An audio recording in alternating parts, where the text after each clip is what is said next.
Pagan line is another alignment that I've started to follow in the Czech Republic. This video is a compilation of 4 or 5 trips that so far we've spent tracking the line. We've gotten as far as a little town called Radonin, where the female line, passes through this small chapel. The male line passes just a little further to the north through the village hall, which is consistent with what we normally find. And of course, coming close to Brno, we find this wonderful node, which we call the Pagan node, and have fallen in love with. It's the site of an old castle. It seems to have a very strong pagan feeling atmosphere, and I simply can't get enough of it. I love visiting here, meditating here, and taking in the views of the surrounding beautiful countryside. What I also like is the fact that there are these trees, and you can see faces in these trees, and 1 or 2 of them seem to have been broken by lightning bolts, which reminds me of Perun, the sky god, who would throw down his lightning bolts at these trees. It used to be a forest, but of course these days many of the trees have actually been cut down, so it's open land, and it's very accessible, and you can still see some of the castle structure. Then to the next node, which is at this town in this church. This church is actually 2 churches together, a small church at the back and a big church at the front. And this is another node on the Pagan line.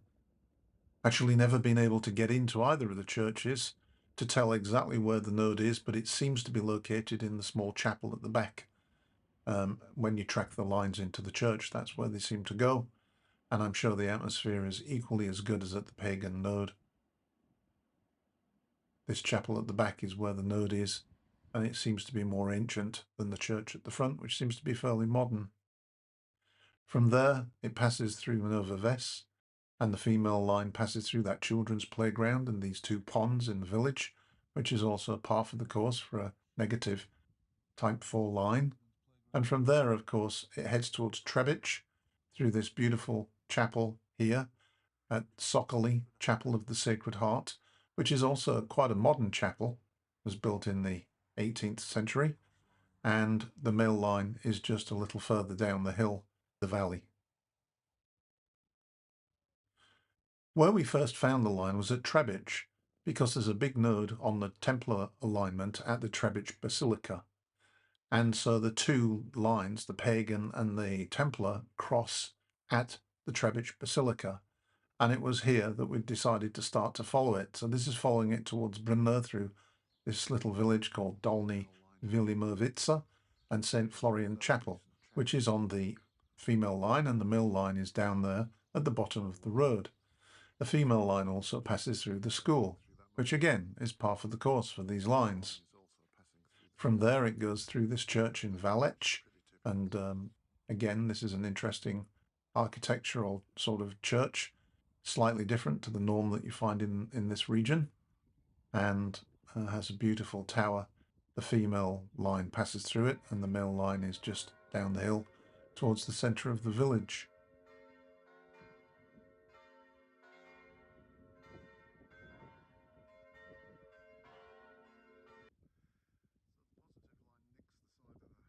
From there I followed the line to a town called Dalashitsa, which is famous for its brewery and Dalashitsa beer. And the 2 lines have widened a bit here, one being in the graveyard at the top of the village and the other one passing through this sort of chateau and big church area in the centre of the village. The first mention of Dalashitsa is around 1101, I believe, when it was granted to the monastery at Trebic. And a monastery was indeed built here, and this chateau is what was part of that monastery that was abandoned in 1540. I assume the Church of St. Peter and St. Paul was also a part of that, because that church is very ancient as well, and this is the 2nd or 3rd building on the spot. The funny thing is when you try to do the research on a place like Dalashitsa, any cultural stuff is well outrun in terms of column inches by the fact that Dalashitsa is historically a brewery town, and there's still a brewery there and a restaurant at the brewery, and the beer's pretty good. It's called Dalashitsa, would you believe?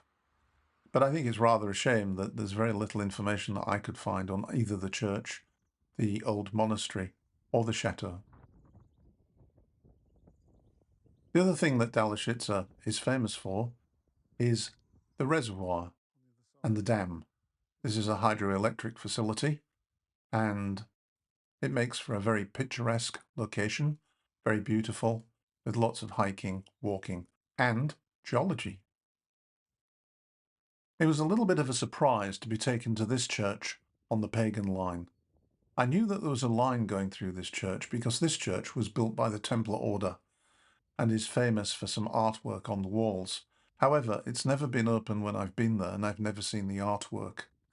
It's not very far away from Templarstein, which was the headquarters of the Templars in Moravia in this area, and therefore there's a strong Templar history. Whilst one of the currents goes through the church, the other one is further down the hill. I then tracked it across country to go through this church in Dolny Dubnani, and again, this was founded by the Templar order and is a Templar church originally, although much altered in the intervening years.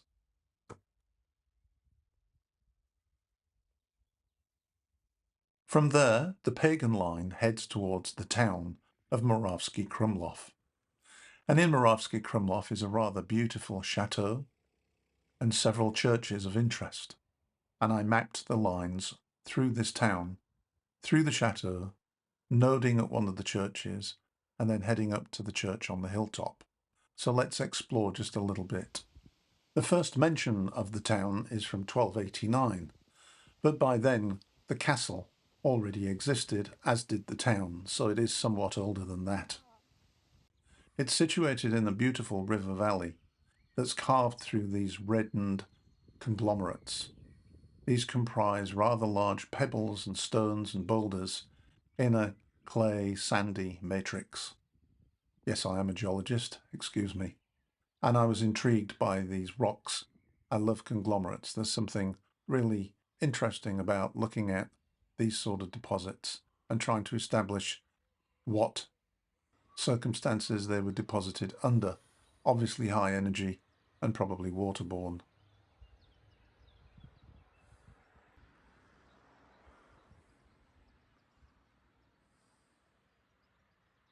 I spent several hours mapping the two currents through the town, starting at the other side of the chateau here, in some marvellous wooded gardens. And here I found the two lines coming in obliquely into the building, and then through the building, and out the other side, and across the city square or the town square.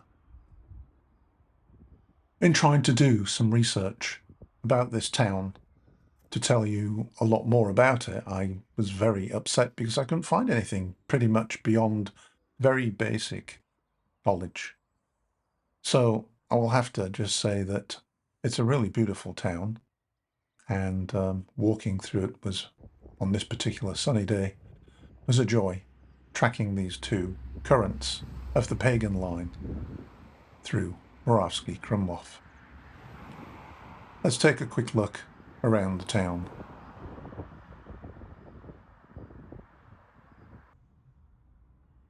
Well, the church in front of us, as we look on this section of video, is where the node is. The two currents come in, swap over, and pop out the other side. And again, it's very difficult to find any real information about this church.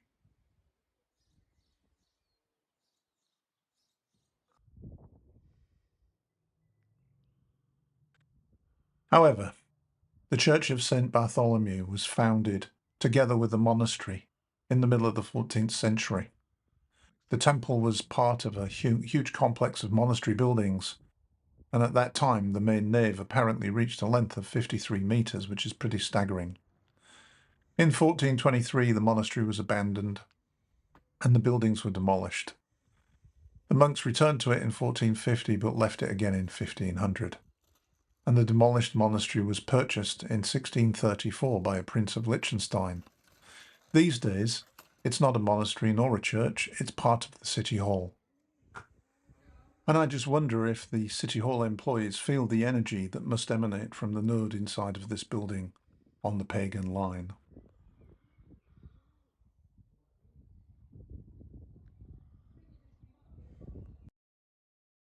The building is in a little bit of a state of disrepair, which is a bit of a shame. But if you inspect it carefully, you can see areas like this doorway that hint to an ancient temple or chapel.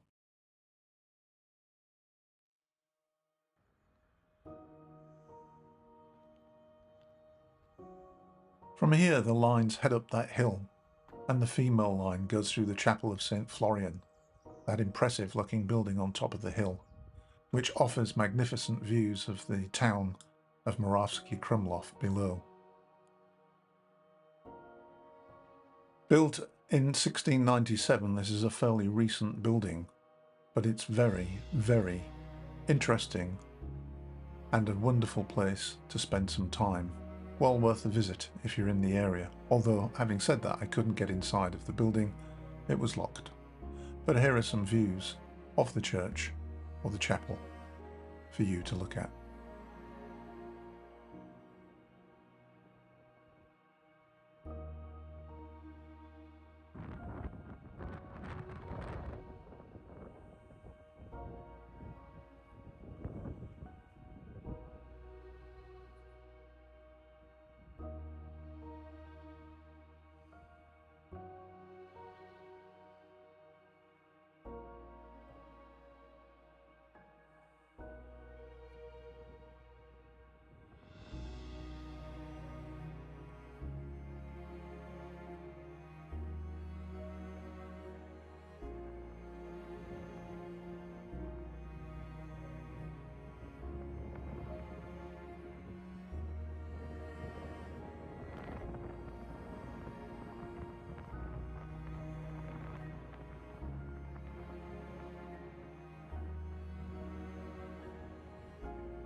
I was then able to follow the currents into the countryside beyond St. Florian Chapel.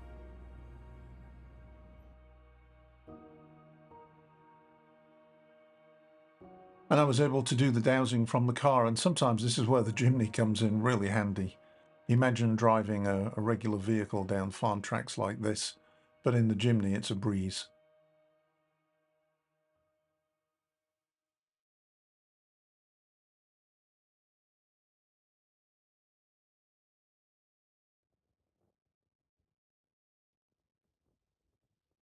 Despite the luxury of being able to dowse from the car, it often pays to jump out and recheck what you've found in the car for more accuracy.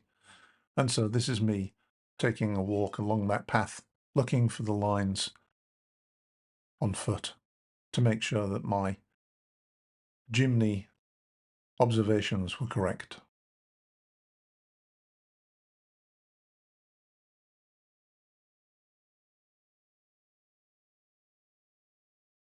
Having found the line, the next thing to do is to stop and plot it into my mapping application, which I can then take home at the end of the day and transfer into Google Maps, where I hold all of my data about all of the lines that I've ever dowsed here in the Czech Republic.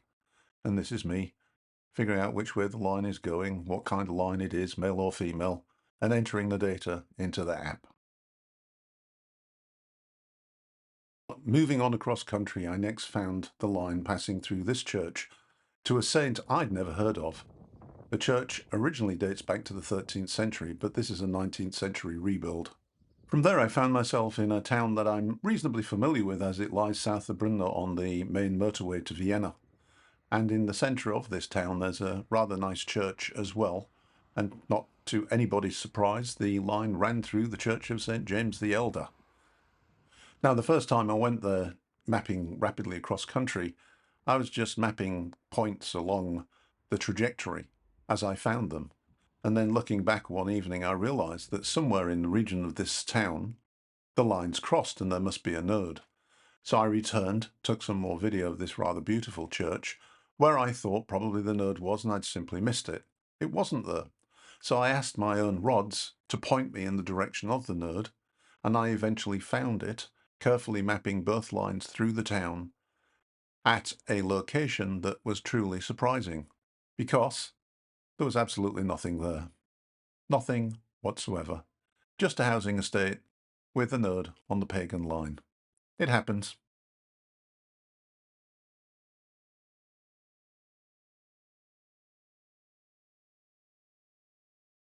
Of course, there may have been something there at one time. It's difficult to know. The history is sparse online in the Czech Republic.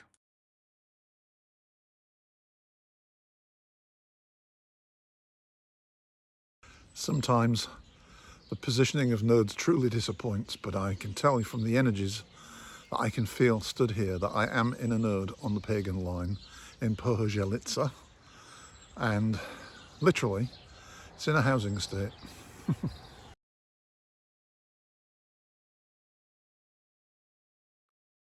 I then tracked the line to yet another Czech village and yet another church, this one dedicated to St. John the Baptist.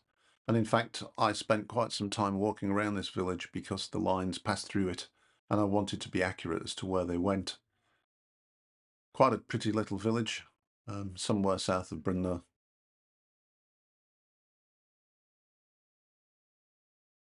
Well, the next time I found the line was at this church here in this village, and both lines were within a couple of 100 meters of each other here, and I thought this church was pretty interesting. The town dates back to before 1244 and was essentially a German town, populated by Germans. This church was built in the 13th century, or the previous version of it, and the village has a long history of turmoil because the Germans were removed, leaving just a handful of inhabitants in the village.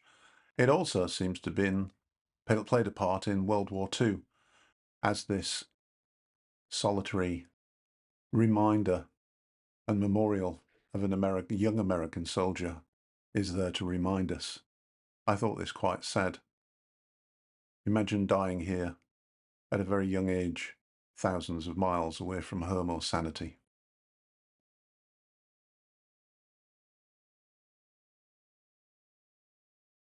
The other thing that I found interesting was that this church, serving a community of Germans who happened to be Protestant, was in fact a Protestant church for quite some period of time until a war happened and the Catholics retook it and took it over. So like I said, a village of much turmoil, it would seem, on the Pagan line.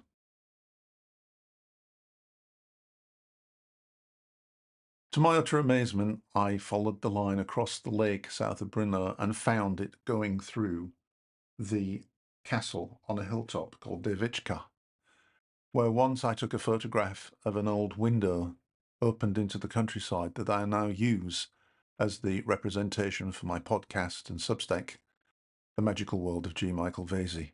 What a synergy. It also passed through the church in the village, dedicated to St. Barbara. Subsequently, I have moved the line much further, there's the castle on the hilltop, towards the Slovak border, but I haven't quite completed it, and so that's a subject for another video. If you made it this far, thank you very much. Please do like and share, and thank you so much for watching and taking an interest in my dowsing. Bye. And before I go, don't forget, you too can look swizz in our new merch. Show off your affiliation with Earth Magic Brno.